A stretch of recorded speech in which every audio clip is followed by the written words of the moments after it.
Hey all, sometimes we may get this kind of an issue. Within Excel, it shows as product activation failed.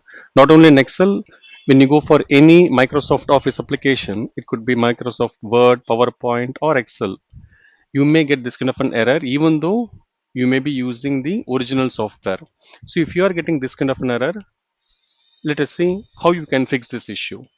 You can go to Windows Explorer by pressing Windows plus E, the shortcut key, and please click this PC button,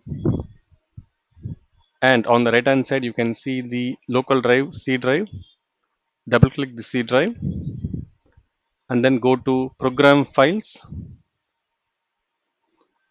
and then click on Microsoft Office folder. Under that you can choose what is the latest Office software that you are using. So currently it shows as Microsoft Office 16 for me, and under this please search for OSPPREARM.EXE. EXE is nothing but executable file. It is an application. So find this file, right click on the file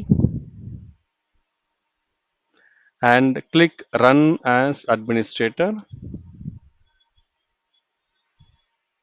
and press yes.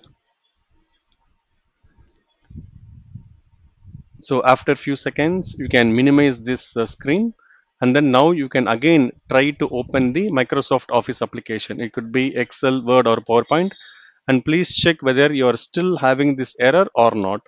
If you are still having this error, please repeat the steps for 2 or 3 times.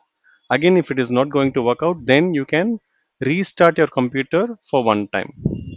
I hope this video would be useful for you. So please do share your comments and share this video with your friends and colleagues. Thank you.